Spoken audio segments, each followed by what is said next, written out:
Ugh, this is why I can't stand kids with uneducated parents. They're so rude and difficult to deal with. Who are you talking about? Oh, you don't get it unless I spell it out for you? Guess you're not too bright either. I am talking about your mom.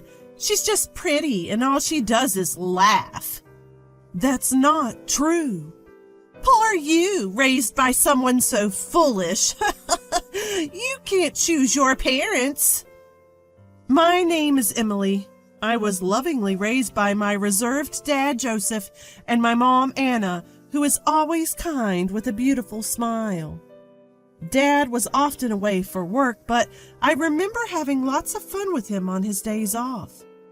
Mom was always there for me, a calming and warm presence in my life. Every day spent with Mom was a comforting experience, a sanctuary for me.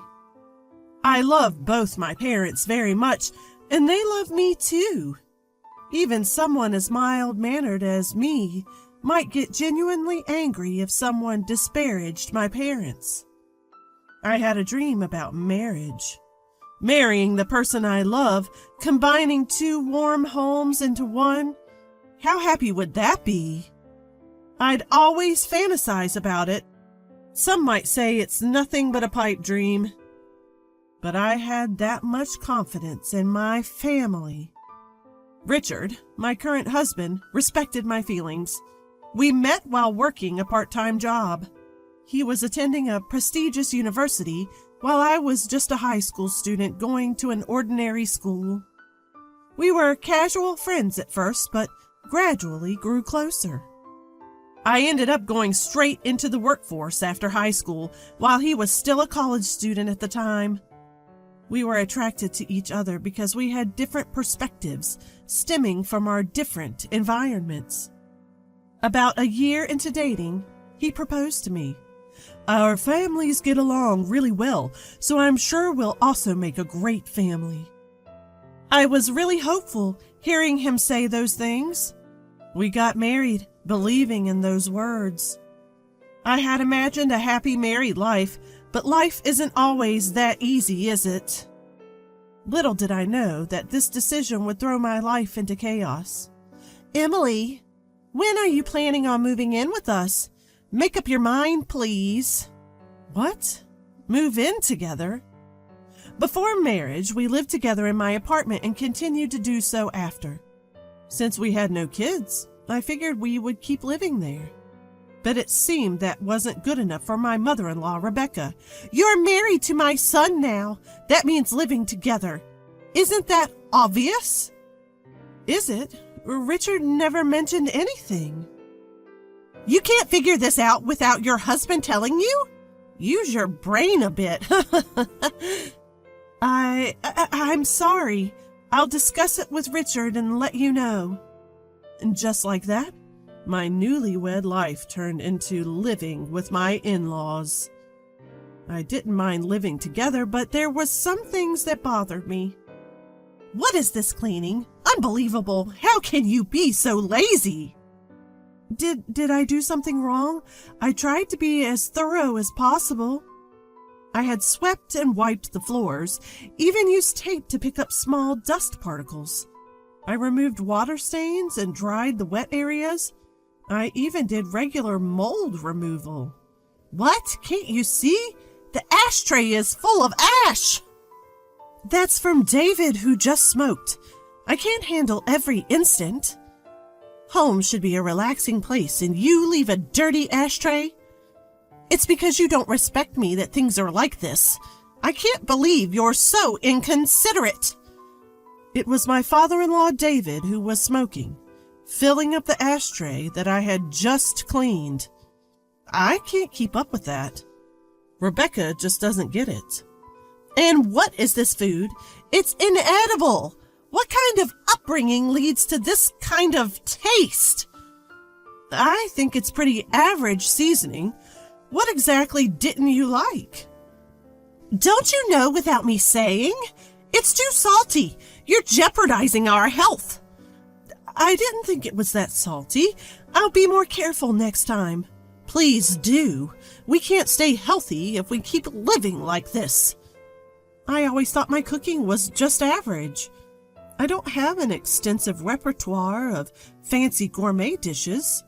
What I lack in style, I make up for by consistently creating dishes that taste just fine. However, no matter how careful I was with my seasoning, it never seemed to please Rebecca. You've got to be kidding me. This is too salty. It's like you're doing it on purpose. I didn't mean to. I thought I made it quite mild. No matter what I cooked, Rebecca always had complaints. But when her friend came over and tried my fried chicken, she had something different to say. Oh, wow! This fried chicken is delicious! Did you make this? Yes, I took my time to prepare it knowing you were coming over. You're too kind. Despite constantly criticizing me, Rebecca had no problem taking credit when her friend complimented the food. Make that terrible fried chicken again. I'll just have to bear it. If you don't like it, I can just buy something from the store. Didn't I tell you to make it? At least this way you can recognize your own shortcomings. Rebecca would make me cook fried chicken, then pack it up and give it to her friends as if she made it herself. She would lie about being the cook, then turn around and criticize me. I never understood what Rebecca wanted. She probably didn't like me, but she wanted the neighborhood to think well of her. I had to live in this environment. Every day was stressful, and it was wearing me down mentally. Neither my husband nor David ever stepped in to stop this cycle. Both seemed to tactically agree with Rebecca, leaving me feeling more isolated. This is my first experience with married life and living in a two-family home. Maybe this is just the way the world works, and I'm the one who can't handle it. I had no one to talk to, so I tried my best to endure it on my own. Emily, my clothes haven't been ironed. I wanted to wear this outfit for lunch today. But you said you wanted to wear something else yesterday. I've already ironed that. Well, I changed my mind. Being my son's wife, you should have anticipated that. At this point, I had no idea what the right thing to do was, and I was utterly frustrated. In that house, I felt like I had no allies. I gritted my teeth and put up with it, thinking that patience was my only option. Then, one day, the inevitable happened. Rebecca made sarcastic comments to me, as usual. By now, I've grown used to it and don't take it too seriously. Maybe she finds my reactions boring because her attacks have changed lately. You're always so inadequate, no matter what you do. I'd love to know your upbringing. I was raised by my parents just fine, thank you. Maybe I'm not perfect, but talking back, huh? Exactly my point. Normally, people don't raise children to talk back to their mother-in-laws. It's all your mother's fault. She doesn't have any impressive degrees, does she? She might not have degrees to flaunt, but that's a different issue. See? Talking back again. That's why you're no good. Your poor upbringing really shows. Enough. Can you please stop insulting other people? I can't take it anymore. My voice grew stronger as I couldn't hold back my emotions. Rebecca didn't miss my slight glare.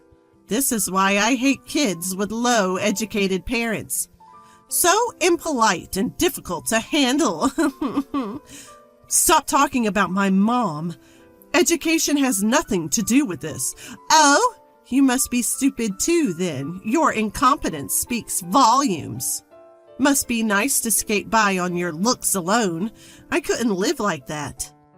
I haven't, but that's beside the point. You're pathetic, raised by such clueless parents. Well, you can't choose your family. She continued to insult my mom, and I had reached my breaking point. If you continue like this, I have my own thoughts too.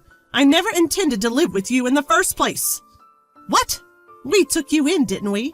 We're housing someone as incompetent as you. You should be grateful because we felt sorry for you since you couldn't receive a proper education. Rebecca sneered as she taunted me. Enough is enough. You have no right to say these things. At least my mom never raised me to insult other people. David finally broke his silence after hearing our exchange. What's with that tone? Don't you have any respect for us? I'm just giving you guidance. That's what a daughter-in-law should be grateful for. Let me be clear. I have no respect for you. All you do is complain, right? You're unbelievable. You don't belong in this family. Seems like you need some tougher lessons. David seemed quite frustrated with my defiance.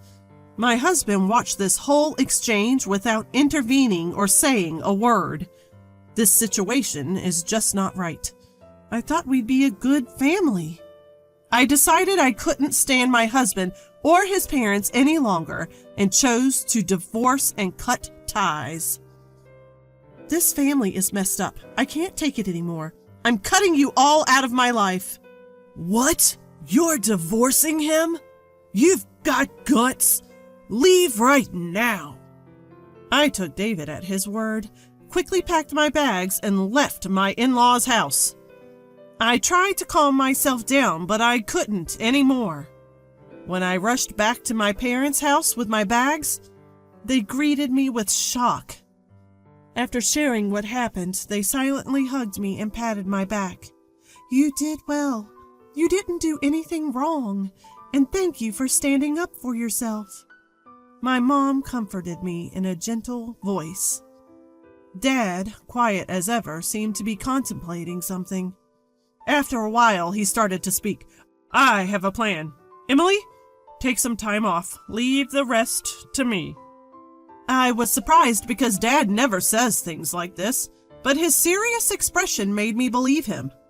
Since I didn't think things would work out with my in-laws, I drafted divorce papers and sent them as I had declared. I don't know what my husband thought, but there was no rebuttal from him. All done. Goodbye. That was the only message I received. I shed no tears over the abrupt ending. Then the situation took a sudden turn. As soon as our divorce was finalized, Dad sprang into action. Hey, what's going on? I have nothing to do with this. Out of nowhere, I got a call from Richard. What's this about? Stop calling me all of a sudden. We're done, remember? A project I was spearheading just got abruptly canceled. They said they couldn't do business with someone as untrustworthy as me because I hurt Emily. Upon hearing more, I find out that the new project Richard was responsible for got canceled. The reason? Apparently his dishonesty toward me, and the hurt he caused me was to blame. I couldn't see how these dots were connected. As I'm on the phone with Richard, Dad steps in and takes over the call. Is this Richard? I'm the one who canceled the deal. I don't think you're someone I can do reputable business with. What? Why are you involved, Joseph? This has nothing to do with you. You don't have the right to call me Joseph anymore. You didn't know that I was the client, did you? What? Joseph, you own that company? Turns out the company Richard was dealing with was actually Dad's company. Dad knew Richard was involved and tried to distance himself as much as possible. But after this incident, he reviewed the work and found it to be pretty sloppy. You're just dumping your work on your subordinates, just like you ignored Emily. That's not true. I heard from my staff that progress isn't being made. It's not realistic to continue business just for the sake of it. Plus, your family even insulted Anna. Treating my precious family with such cruelty is reckless. That's a misunderstanding. Even after the divorce, your mom kept sending snide remarks to Emily. That's concrete proof. This has nothing to do with me. It's what my mom did. How can you mix this up with business? You're not even competent at your job. Plus, you submitted the divorce papers without any hesitation, didn't you? You never protected Emily from the snide remarks your mom made, did you? Dad calmly corners Richard with these points. I might have considered working together if your only issue was incompetence. But I've lost all trust in you and your family. I don't care what your company thinks of me. I won't do business with you. This is unfair. Personal matters are affecting a fair business deal. If you have complaints, go through the company. From now on, I will only communicate with a company representative. With that, Dad hung up the phone. Continuing from where we left off, things took a turn for Richard and his family. Richard's project got officially scrapped. Though he tried to protest the decision, the company reprimanded him for his laziness. Not only did this put a stop to his career progression, but news of his irresponsible behavior spread. The end result? He was transferred to a remote location. Even though he was in sales, he found himself doing nothing but manual labor at a small rural office. Basically, a demotion. Rebecca and her family showed up at our house, tears in their eyes, offering apologies. But Dad was having none of that. You've disrespected our family enough. I'm the head of this household and my job is to protect my family. As far as I'm concerned, what happens to you, who are no longer family to us, is none of our business. Rebecca got pretty emotional, crying and shouting so loudly that the neighbors could hear. Richard got demoted because of you. What are you going to do about it? If you cared about Richard, perhaps you should have instilled him better values. Maybe you should have raised him to be an adult who can protect his own wife. We told them to never contact us again and forcibly showed them to the door. After that, Rebecca stormed into Richard's company to lobby for better treatment for her son. That didn't go over well either. It became a notorious incident within the company, and Richard felt so uncomfortable at his new post that he ended up quitting. Looks like Rebecca's recklessness cost him his job. As for me, I'm taking some time to recover, both physically and emotionally, at my parents' home.